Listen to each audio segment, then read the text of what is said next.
Bueno, pues tenemos a un arquitecto, un ingeniero y un constructor de la familia. ¿Y quién es? Dios. Dios es el arquitecto, el constructor, el ingeniero de la familia. Y ese es el tema que vamos a tratar en el día de hoy. ¿Cómo edificar la familia? ¿Cómo edificar la familia? Piense en su familia. No piense en otras familias, ¿cierto? Quizá hay familias que nos sirven de modelo, pero piense en su propia familia. ¿Cómo usted está edificando su familia?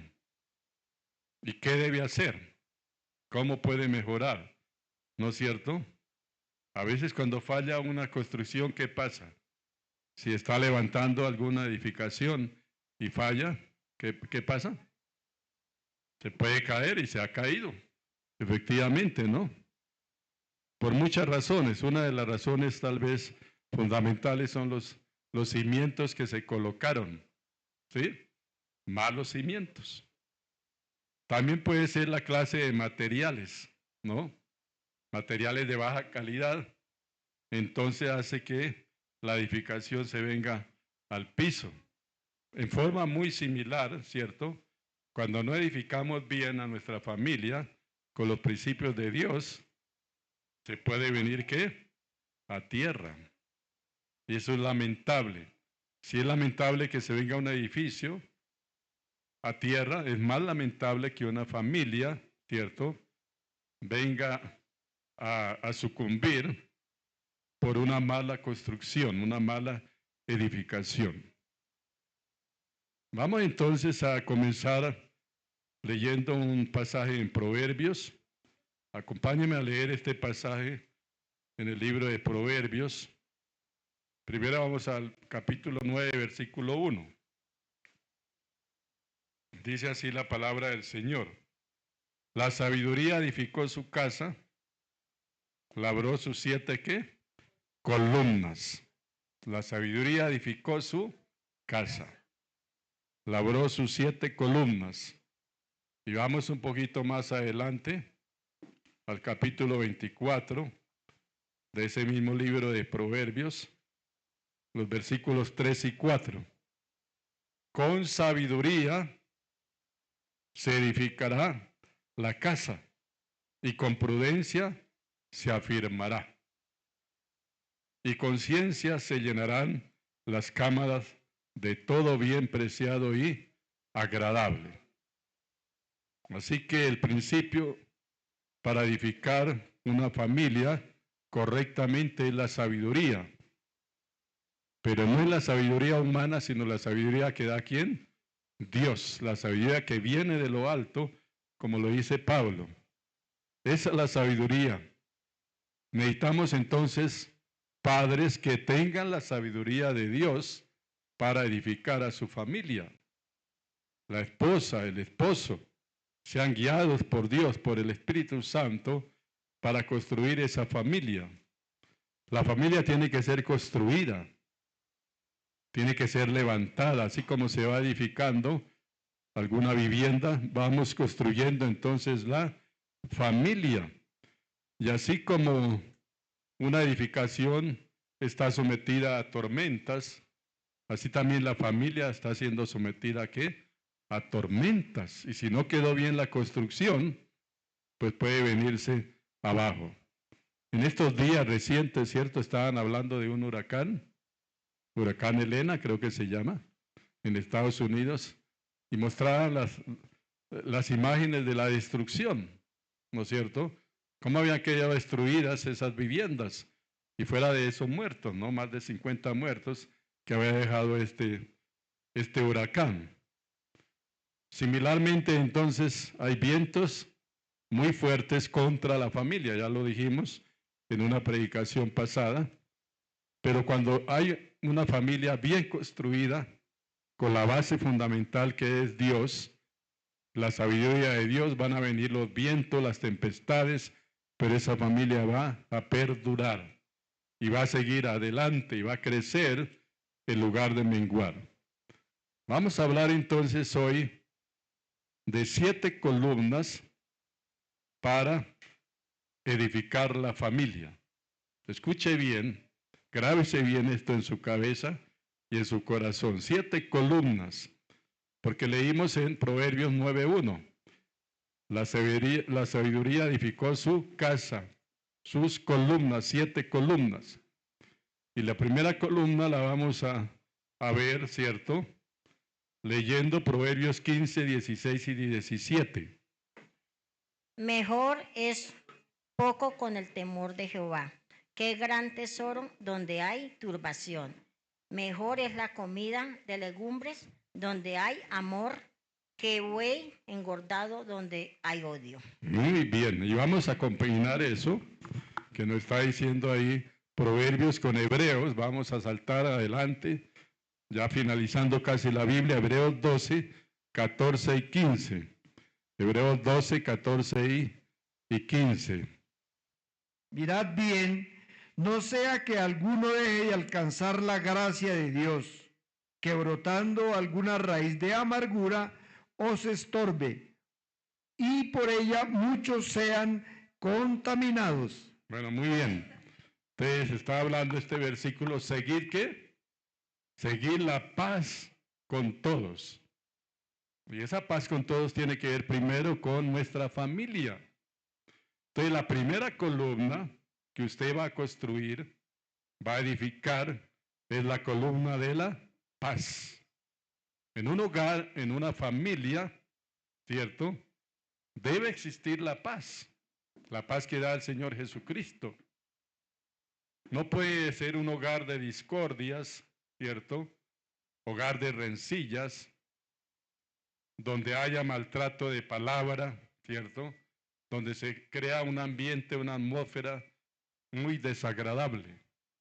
Es algo hermoso cuando uno va a un hogar, a una familia, y se nota, se palpa, ¿cierto?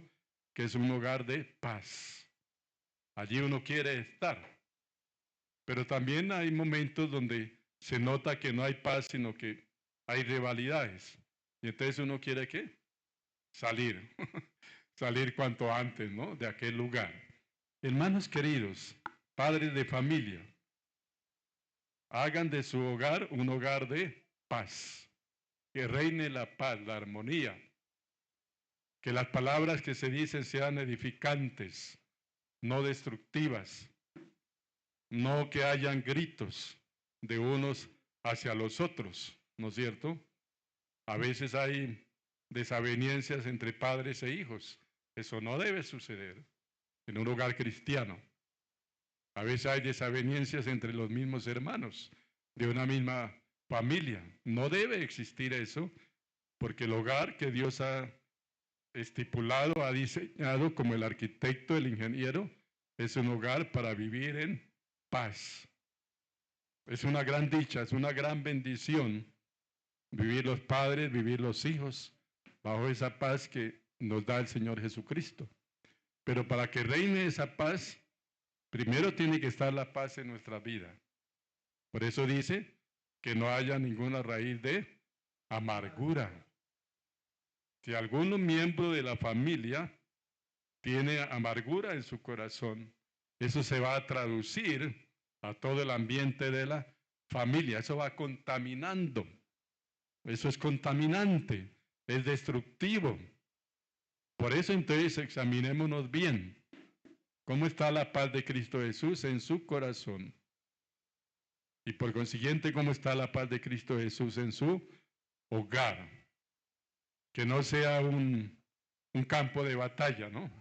Sino un lugar realmente de comprensión, de ayuda, de fraternidad, donde sintamos ese ambiente tan diferente a lo que es el mundo. Porque en el mundo en general no hay paz. En su vecindario no hay paz. En la calle donde usted vive no hay paz. Pero debe en cada hogar haber la paz de Cristo Jesús. Que reine la paz de Dios en ese hogar. Esa es la primera columna. ¿Cómo la mencionamos? Paz. Vamos a la segunda columna y vamos a leer Efesios 4:32. Efesios 4:32. Antes sed benignos unos con otros, misericordiosos, perdonándoos unos a otros, como Dios también os perdonó a vosotros en Cristo. ¿Cómo se llama esta columna? Perdón. La segunda columna que usted va a levantar, ¿no es cierto? Que es lo que soporta prácticamente todo. Claro, el fundamento ya ha sido colocado, que es Dios, que es el Señor Jesucristo. Es la sabiduría que nos da Él. Pero sobre eso comenzamos a construir. ¿Qué pasaría si quitásemos esta columna que está aquí? Lo más probable es que se caiga, ¿cierto? Sí, se caiga el segundo piso, ¿no? Para eso estas columnas no se pueden quitar. Así que no puede usted quitar de la construcción de su familia esta columna tan importante del perdón. El perdón. ¿Quién no creyera? En el sitio, uno de los sitios donde más se requiere perdón en la actualidad es en la familia, es en la casa, es entre los mismos que componen la familia. A veces hay como mejores relaciones con los de afuera, con los extraños, que con la misma familia. Y eso es tan lamentable, es triste, es una carga. Y eso es lo que está pasando debido al pecado. Ahora, bien es sabido que el perdón es un mandato, no es un sentimiento. Si usted espera a que tenga el sentimiento de perdonar, permítame decirle que nunca usted va a ¿qué? A perdonar. Porque no es un sentimiento, no es una emoción. Ah, me emocioné y entonces lo perdono. Pero no me emocioné, no lo perdono. No, el perdón es un mandato de Dios. Él nos ordena que tenemos que perdonar. Perdonarnos los unos a los otros. Aún debemos perdonar a nuestros propios enemigos, a los que nos hacen daño, a los que nos hacen mal. Eso es lo que dice la palabra del Señor. Pues entonces, con más razón, perdonar si hay algo en la familia. Quizá haya alguna palabra ofensiva, una mala acción, una mala decisión, pero es necesario entonces perdonar. Muchos hogares, hermanos, muchas familias, muchas parejas se han separado porque no han podido, ¿qué? Perdonar. Y a veces no es que sean cosas muy trascendentales, más bien cosas sencillas, pero no se pudieron perdonar. Y fue creciendo la amargura, el rencor, y después es prácticamente imposible, a no ser que la persona sea guiada por Dios para poder, ¿qué? Perdonar la ofensa, perdonar al esposo, perdonar a la esposa, perdonar a los hijos perdonar a los padres. Es una dicha realmente cuando en un hogar hay el perdón. Generalmente hay uno que perdona más que otro. Así es en la relación de pareja. Bueno, aquella persona que perdona más, está más dispuesta a perdonar, pues tome la iniciativa ¿para qué? Para perdonar. El perdón no significa que, bueno, yo tengo la razón y usted tiene que pedirme perdón. Algunos esposos hacen así. Es que usted tiene que, ¿qué? Pedirme, ¿qué? Perdón, porque yo tengo la razón. Eso no es ningún perdón. ¿Saben qué es el perdón? El perdón verdadero es perder. Ay, eso sí que nos duele, ¿no? La carne brinca. ¿Cómo es posible que perder? El perdón de Dios. El perdón auténtico es perder para ganar algo. Yo pierdo, ¿cierto? Para ganar en este caso a mi esposa, si es algo que ha pasado con ella, para ganar a mi hijo, a mi hija, si es algo que ha pasado con ellos, yo pierdo, así quizá yo tenga la razón, pero yo no estoy diciendo que venga y me pida perdón, sino yo desencadeno ¿qué? El perdón, aún teniendo que la razón. Quizá la otra persona no tiene la razón, pero no por eso usted no debe de tomar la iniciativa. ¿Cuántos estarían dispuestos a tomar la iniciativa de perdonar? Allá en su propio corazón, dígalo, ¿cierto? Si estaría dispuesto en alguna situación. Vamos a Colosenses 3:13, soportándoos unos a otros y perdonándoos unos a otros. Hay una palabra clave, soportarnos. Ahora, soportarnos, yo me lo tengo que aguantar. Me la tengo que aguantar porque me casé con ella. Me lo tengo que aguantar porque es el marido que me tocó, ese hombre que me tocó. No, ese no es el soportar que habla aquí la palabra del Señor.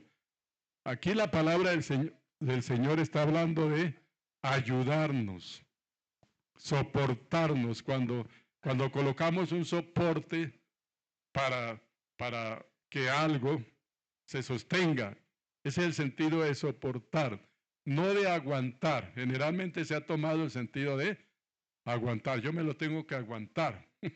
No, usted no tiene que aguantar a su esposa.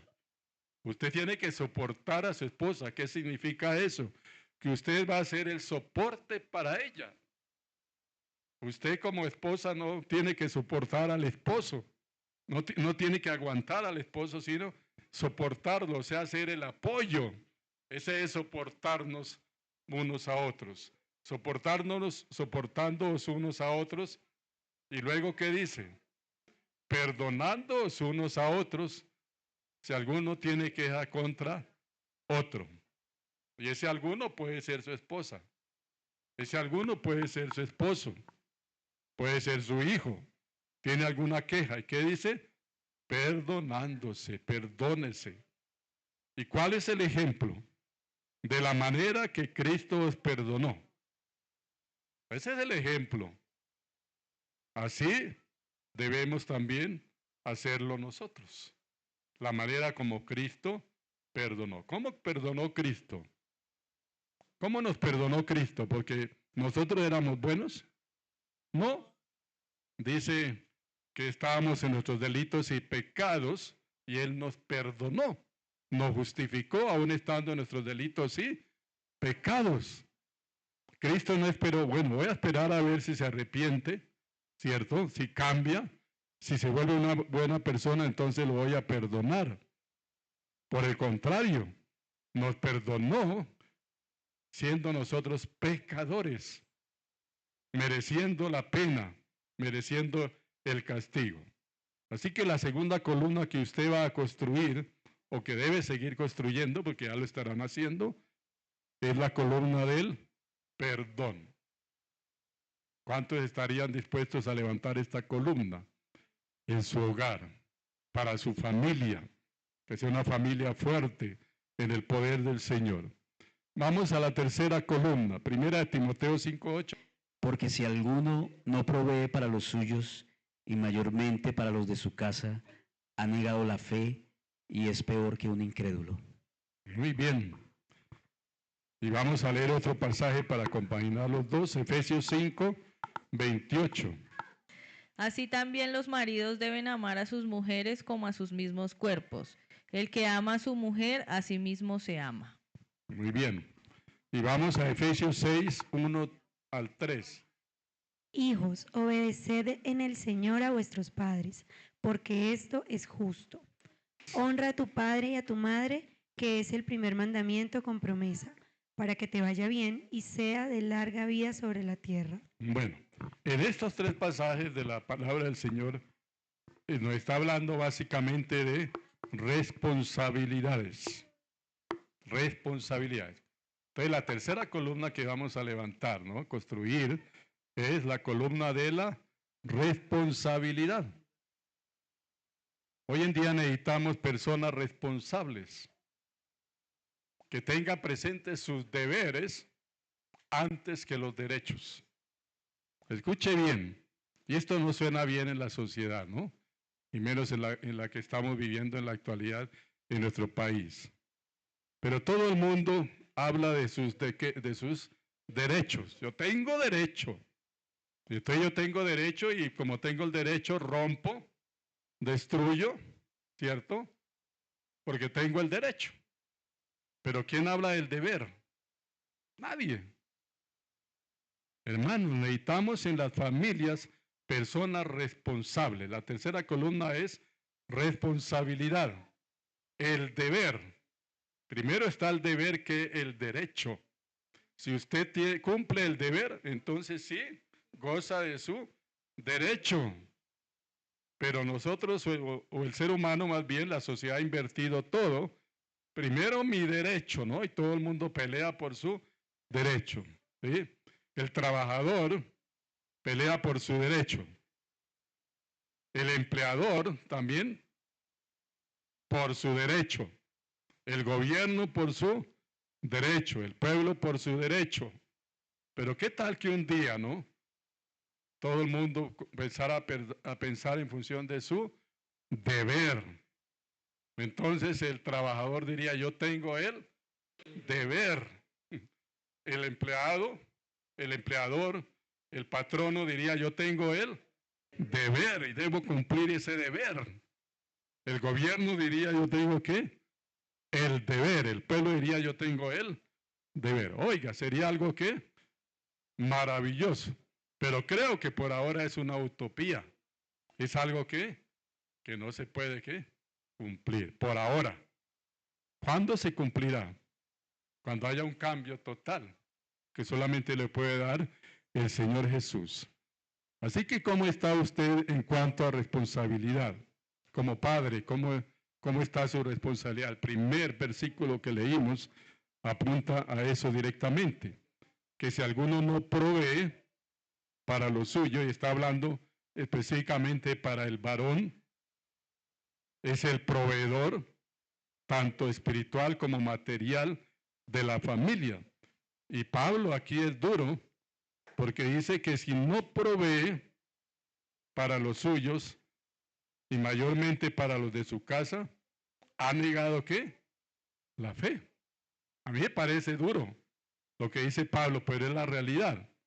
Ha negado la fe y es peor que un incrédulo. Tenemos deberes, ¿cierto?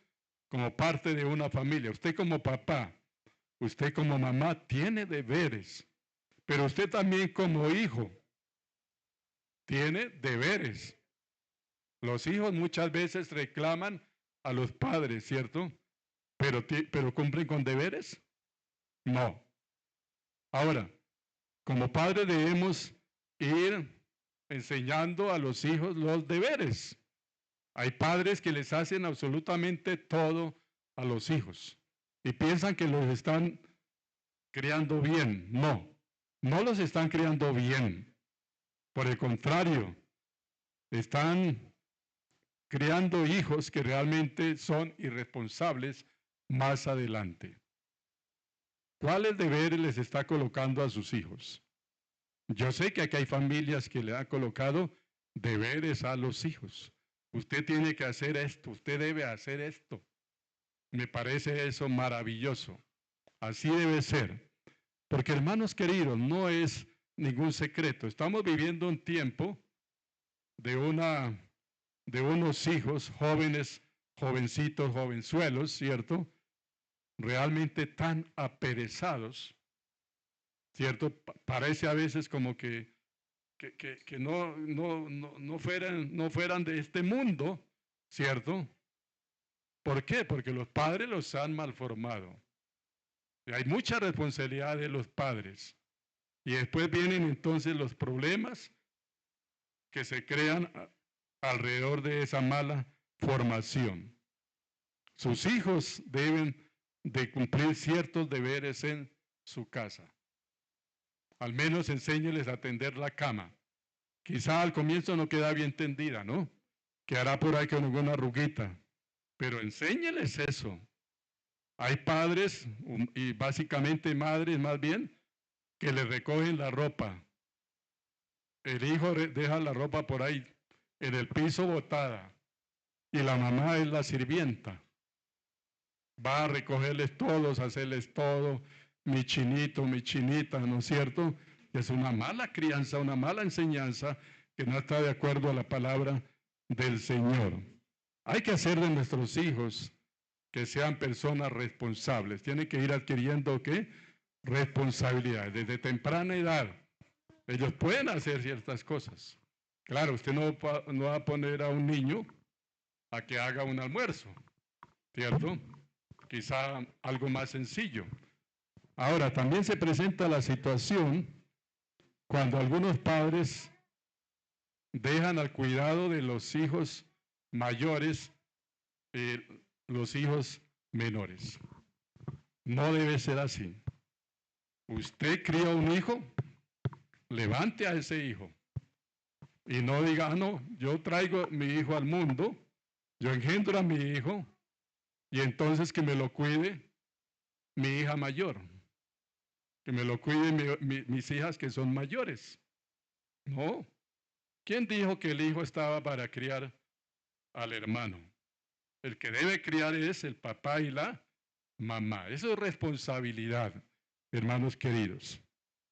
Vamos a la cuarta columna. Vamos a leer entonces en Proverbios 3:33. La maldición de Jehová está en la casa del impío, pero bendecirá la morada de los justos. Muy bien.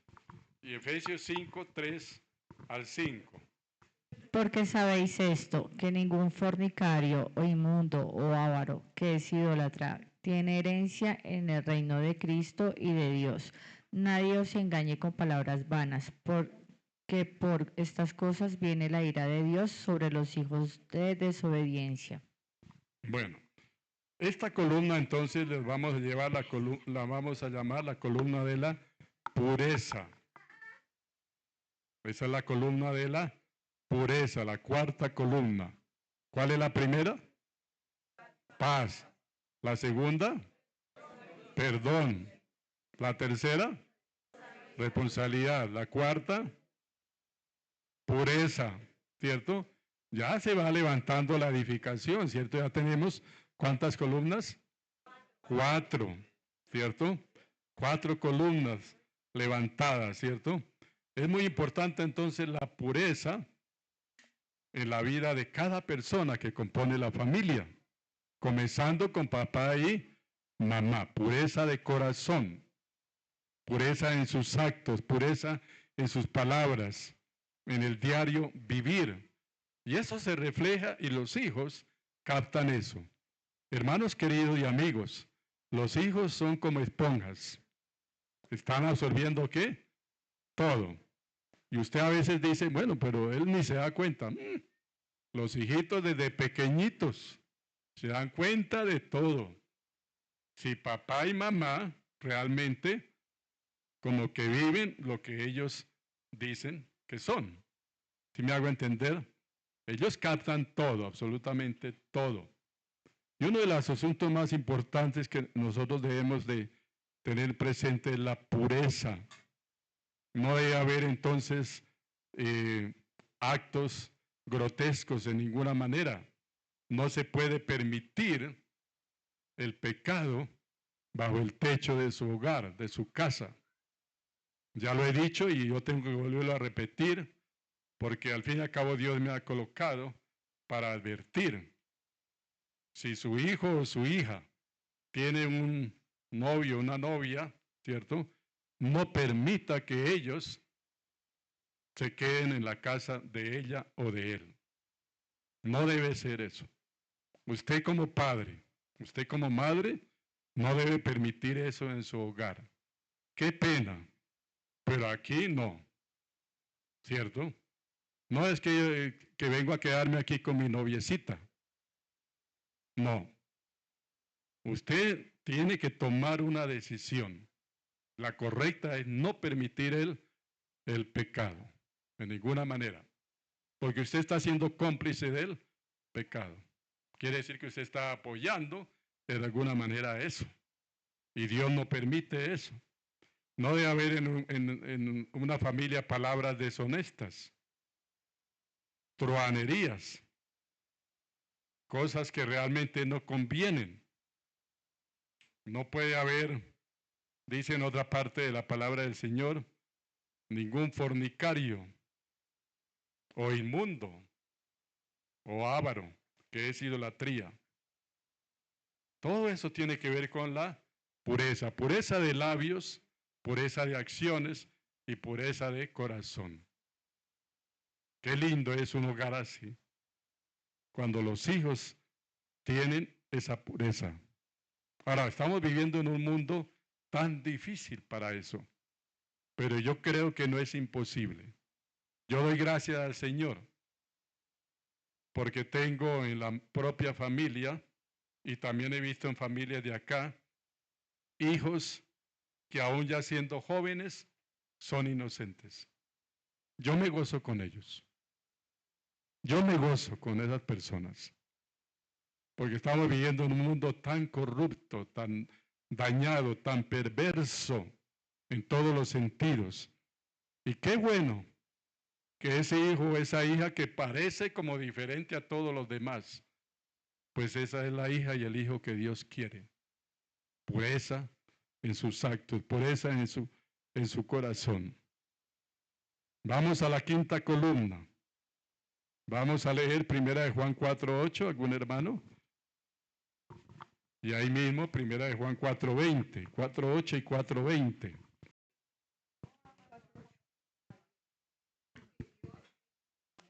Muy bien.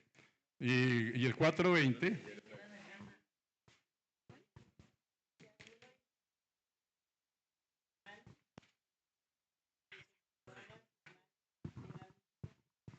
Bueno. Y Colosenses 3:14. Y sobre todas estas cosas, vestidos de amor, que es el vínculo perfecto. Muy bien, Matías. Te felicito. Sobre todas estas cosas, vestidos de ¿qué? De amor, que es el vínculo perfecto. ¿Cuál es la quinta columna? El amor, ¿cierto? Ahí estamos entonces ya construyendo esa columnita del amor. El que no ama no ha conocido ¿a quién? A Dios. Y eso es así, de radical. Usted dice que ama, pero si realmente no ama, usted es un mentiroso.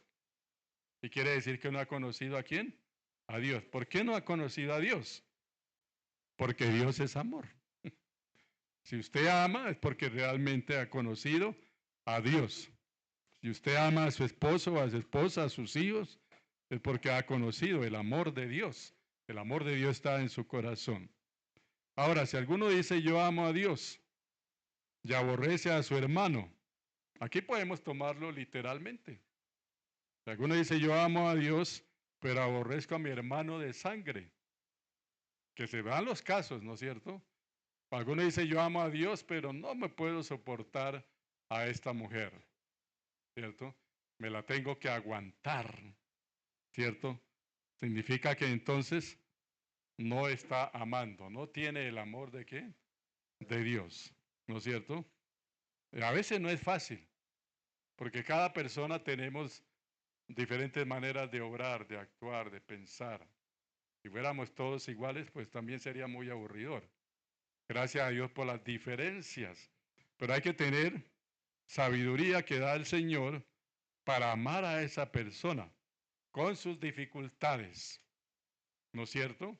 Con sus debilidades, con sus yerros, pero ame. El amor nunca se debe acabar. Es mentira, totalmente mentira, que el amor se acabe. Esa es una excusa barata, ¿cierto? No tiene ningún sentido. No, es que se me acabó el amor y entonces me voy a separar. Ya se me acabó el amor. Eso es justificando una acción incorrecta. El amor nunca se acaba, porque Dios nunca se acaba. Por el contrario, ya es la experiencia propia. El amor va ¿qué? Creciendo, creciendo y creciendo, y no sé hasta cuándo crecerá. Hasta que Dios lo permita, ¿no es cierto? El amor va creciendo, el amor entre pareja va creciendo. El amor hacia los hijos va creciendo, aún ya viejos, pero uno los va amando ¿qué? Más. Si los ama cuando pequeñitos, que son tan hermosos, ¿cierto? Cuando grandes también siguen siendo hermosos, pero va creciendo el amor. Lo que pasa es que es diferentes formas de expresar ese amor, pero siempre existirá el amor. Quinta columna, entonces, ¿qué dijimos? Amor. Estamos repitiendo porque va a quedar grabado. La primera, ¿cuál es? Paz. Segunda, perdón. Tercera, responsabilidad. Cuarta, pureza. Quinto, amor. ¿No es cierto? Ahí vamos construyendo, ¿cierto? Esa torre. Vamos entonces a la sexta columna. Sexta columna. Vamos a buscar Proverbios 12:7. Dios trastornará a los impíos y no será más, pero la casa de los justos permanecerá firme. Firme. Salmo 101:2. Entenderé el camino de la perfección cuando vengas a mí. En la integridad de mi corazón andaré en medio de mi casa. No pondré delante de mis ojos cosa injusta. Aborrezco la obra de los que se desvían. Ninguno de ellos se acercarán a mí. Muy bien. Y saltemos ahí mismo, hermana, el 7. No habitará dentro de mi casa el que hace fraude. El que habla mentiras no se afirmará delante de mis ojos. Bueno, muy bien. Esta columna, la sexta columna de la construcción de la familia es integridad. Integridad. Escuche bien esa palabra, ¿cierto? Integridad. Significa entonces que una vida íntegra, una familia que ha sido levantada en integridad, es una familia, como le leíamos acá, en la cual no habrá cosas injustas. Dice el versículo el Salmo 101, versículo 3. No pondré delante de mis ojos cosa injusta. Aborrezco la obra de los que se desvían. Ninguno de ellos se acercará a mí. Integridad es que la familia es una familia de un comportamiento ejemplar dentro de 4 paredes que son una casa, como también fuera. No es una cosa en la casa y otra cosa fuera. El esposo no es una cosa dentro de la casa y otra cosa fuera de la casa. La esposa igualmente, su comportamiento, su conducta es igual, tanto dentro de su casa como fuera de su casa, ¿no es cierto? ¿Cómo entonces está su integridad personal y su integridad como familia? Y mire lo que decía el versículo 7 del Salmo 101. No habitará dentro de mi casa el que hace ¿qué? Fraude. El que habla mentiras. ¿Habrá mentiras piadosas en algunos hogares? No. Ojalá no. No debe haber mentiras piadosas de ninguna manera, porque la mentira es mentira, sencillamente. ¿Cierto? No, no habitará el que hace fraude, ¿no es cierto? En alguna forma. ¿Es usted de los que hace fraude? Tal vez en alguna forma, ¿no? Ante la DIAN. De pronto usted hace fraude. Se quedan como pensativos ahí, ¿no?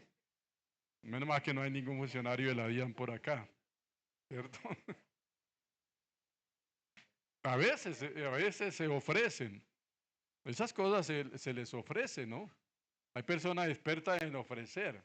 Mire, yo le elaboro el documento y hacemos una cantidad de cosas, ¿no? Desviando lo que uno debe de cumplir. Si bien es cierto, estamos ahorcados, digamos así, por esas situaciones, pero ahí es donde entra la ética del cristiano y la integridad del cristiano. Es duro, no es fácil, hermanos queridos, pero debe ser parte de nuestra integridad como padres, como hijos, como familia, como personas, ¿no es cierto? Íntegro. Es una persona entonces de un testimonio en todas partes limpio, transparente. No porque no lo estén viendo, entonces va a hacer cualquier cosa. Ah, no me está viendo nadie. No hay nadie por aquí de León de Judá, entonces lo puedo hacer. Quién sabe si de pronto alguien lo esté viendo, pero no, eso no es el sentido. Hay un Dios que nos está ¿qué? Viendo. Dios está viendo absolutamente todo. Así que esa columna de la integridad. Requerimos entonces padres íntegros, hijos íntegros. sinceros, que no haya por ahí algo oculto, ¿no? En sus vidas, que no suceda como sucedió hace algún tiempo, ¿no? Murió un hombre, ¿cierto? Y bueno, llegó la familia al velorio, pero detrás de esa familia llegaron otras 2 esposas, ¿cierto? Y ninguna se conocía. Oiga, pero ¿cómo así si ese es mi esposo? No, sí, pero es el esposo mío. Bueno, lo importante es que ese hombre fue llorado por muchas personas, ¿no? Lo lloraron varias. Debe haber una integridad. Así que es bueno contar. No guarde nada. Porque llegado ese momento, ¿cierto? Se va a descubrir la verdad. Es mejor sufrir un poquito antes y contar, ¿no? Contar. Algunos han contado. Y eso es bueno, ¿cierto? Se desahoga por un lado y demuestra ¿qué? Sinceridad.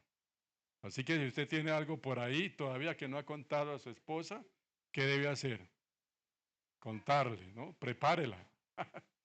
No sé cómo la va a preparar. Mire, tengo que contarle algo. Bueno, tome entonces como motivo el sermón. Dígale, es que voy a cumplir con el sermón. Ah, ya. Es entonces una buena justificación. Voy a cumplir con el sermón. Integridad, hermanos queridos. La 6ª columna, ¿no es cierto? Repetimos, la primera.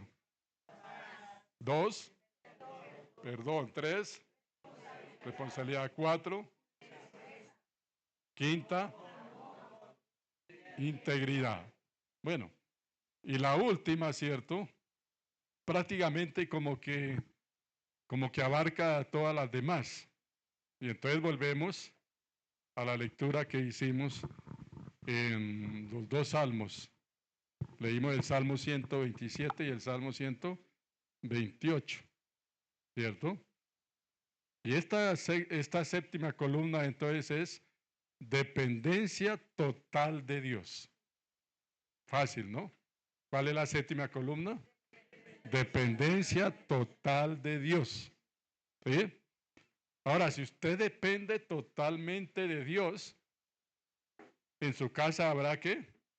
Paz. En su casa habrá perdón. En su casa habrá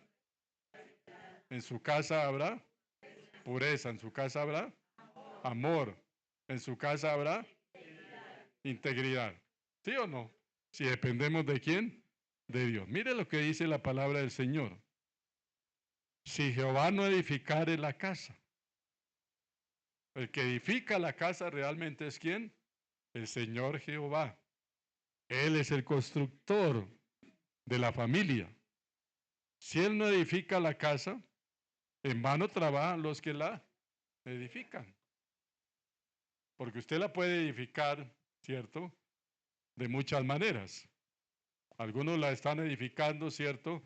Con base en lo material, con base en las posesiones, ¿no es cierto? Pero si la casa, el hogar es edificado, la familia es edificada por Jehová, ¿cierto? Entonces va a ser la verdadera edificación, no va a ser algo en vano. Dice el versículo 2, por demás es que os levantéis de madrugada y vayáis tarde a reposar, y que comáis pan de dolores, pues que a su amado dará Dios el sueño. Fíjense en algo importante. Pareciera todo color de rosa, ¿no? Pero hay dolores. En la edificación de una familia hay ¿qué? Dolores. Pregunto, ¿no? ¿Alguna madre ha llorado por sus hijos? Yo creo que todas. Yo creo que todas. Algún padre, alguna madre ha llorado, ¿cierto? Por la situación de la familia. Yo creo que sí. Y no hemos perdido la virilidad, los varones, ¿no? Porque a veces se nos enseñaba hace muchos años que el hombre no ¿qué? No llora, es una gran mentira, ¿cierto? El hombre llora también, ¿cierto? Claro, llora más la mujer, pero el hombre también ¿qué? Llora. Yo he escuchado por ahí que algunos, no, ese es un llorón. Bueno, no señalen, ¿no es cierto? Mire lo que dice acá. Cuando Jehová edifica el hogar, la familia, los hijos son herencia de Él. Los hijos son un regalo de Dios. Así que tenemos que amarlos, bendecirlos, con todas las dificultades que ellos tienen, las debilidades, pero son un regalo precioso de Dios.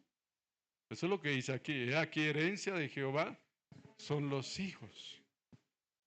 Cosa de estima el fruto del vientre. Y luego habla de cómo son ellos, son como flechas, ¿no? Como saetas en manos del valiente, que los impulsamos, ¿cierto? Con los principios bíblicos, con la palabra del Señor. Dice, bienaventurado el hombre que llenó su aljaba de ellos. ¿Qué es la aljaba? Donde se guardan, ¿qué? Las flechas, ¿no es cierto? Y aquí está hablando de, llenó su aljaba de ellos, ¿no es cierto? Luego dice el 128, bienaventurado todo aquel que teme a Jehová. El temor de Jehová, el respeto, la reverencia hacia el Señor, es lo que hace que la familia realmente sea edificada por el mismo Señor. Bienaventurado todo aquel que teme a Jehová, que anda en sus caminos. Cuando comieres el trabajo de tus manos, bienaventurado serás y te irá bien.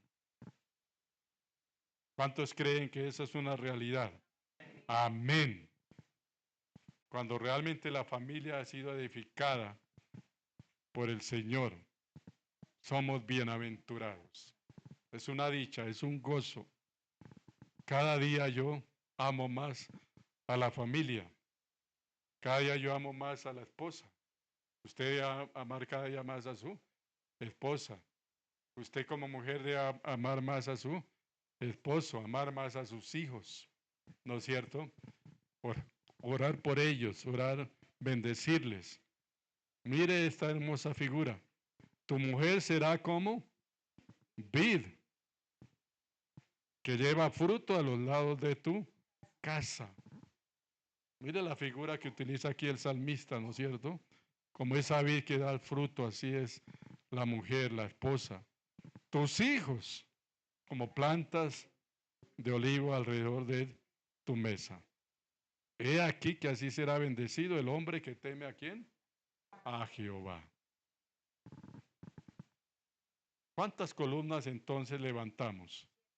7 columnas para edificar una familia conforme Dios quiere que la edifiquemos. Cuando pensamos y lo leemos así, ¿no? Los pasajes bíblicos, las columnas que hemos mencionado, ¿no? Pareciera como algo tan diferente a lo que es el mundo común y corriente. ¿No lo sienten así? Así es, ¿cierto? Pero eso es lo que Dios permite. Y esa es la obra de Dios, hermanos queridos. Eso es lo que Dios ha establecido para la familia y tenemos que luchar por nuestras familias, porque hay un poder en contra de la familia en la actualidad. Todas las armas de Satanás están atacando a la familia. Pero yo doy gracias al Señor, porque el Señor nos ha regalado aquí en la iglesia familias fuertes, familias que realmente cada día yo veo cómo van creciendo en el Señor. Es maravilloso. Anoche en esa hermosa reunión de parejas, ¿cierto? Ese era un grupo grande, ¿no? ¿Cuántos sabíamos? 19 parejas.